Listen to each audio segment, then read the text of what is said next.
o desarquivamento das 54 petições. Januário, discorra sobre esse procedimento e suas consequências. Eu protocolei o desarquivamento dessas 54 petições no dia 27 de julho de 2022. E o objetivo do pedido de desarquivamento, como eu já relatei anteriormente, era estudar esses processos e utilizar o conteúdo desses processos como provas na ação de suspeição. Entretanto, essas 54 petições, elas foram desarquivadas no dia 20, me foi dado vistas dessas petições na véspera do julgamento, no dia 20 de setembro. E o julgamento da ação de suspeição seria no dia 21. E a fundamentação jurídica do acesso a esse processo foi uma fundamentação jurídica equivocada. Por quê? Todas essas petições todos esses processos estavam arquivados. E o processo arquivado, qualquer advogado pode requerer vistas dos autos fora da secretaria. Eu fundamentei o meu pedido lá no dia 27 de julho, logo no início, no meio, tinha, sei lá, 2 meses do início, né, da arguição de suspeição. Esses processos todos estavam arquivados. E o juiz despachou. Ele fundamentou a decisão dele com o artigo 64 de um provimento do tribunal, que é o provimento 355 de 2018, alegando que eu não poderia ter acesso aos processos fora da secretaria, porque havia esse impeditivo do artigo 64. Então, na véspera do julgamento, não tive acesso ao processo fora da secretaria. Me desloquei até a cidade, tirei aproximadamente 1.500 fotos desses processos na véspera, no dia 20. Eu não tive tempo de usar essas provas na data e fiquei, acho que, mais de 4 horas no balcão da secretaria tirando essas fotos. 2 dias depois foi julgada a suspeição.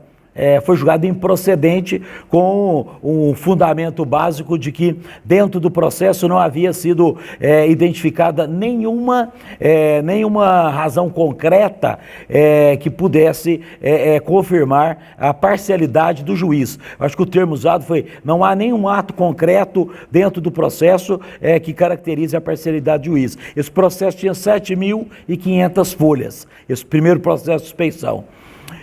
Com essa decisão em mãos, eu fiquei desnorteado. E ali eu me perdi.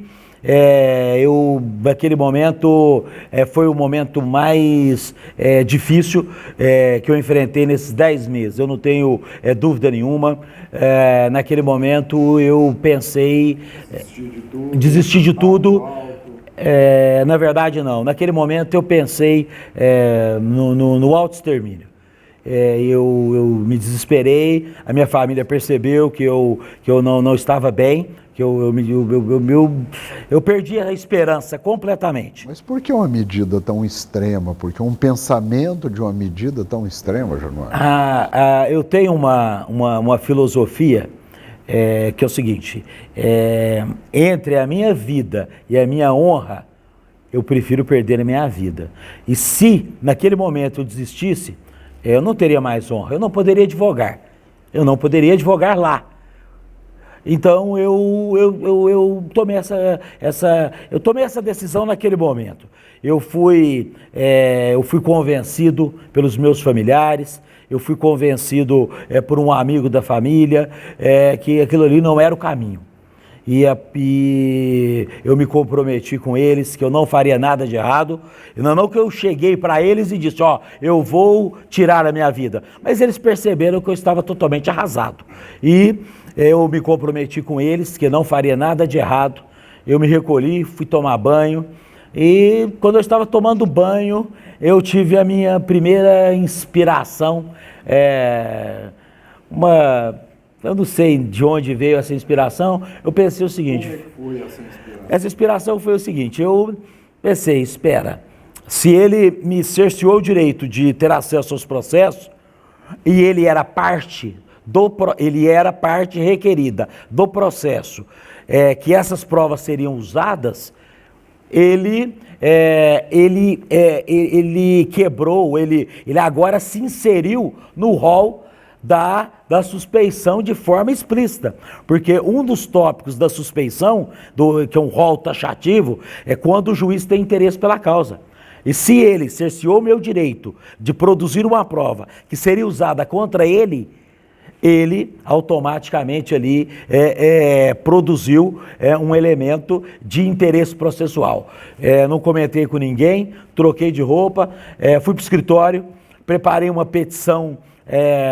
Eu não me lembro quantas horas, em torno de 15 horas, eu montei uma petição e entrei com uma nova ação de suspeição. A segunda ação de suspeição contra ele, com o fundamento no cerceamento de defesa de acesso às provas que seriam usadas contra ele.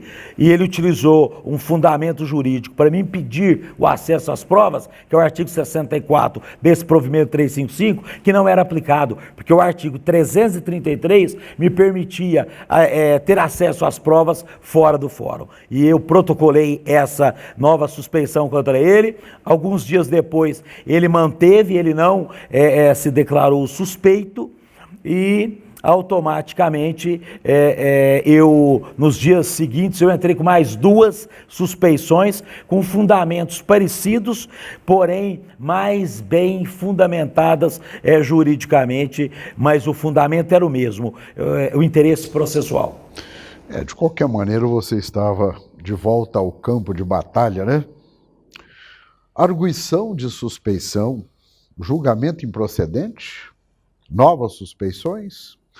O advogado, abalado pela derrota do julgamento improcedente da primeira suspeição, está de volta ao campo de batalha.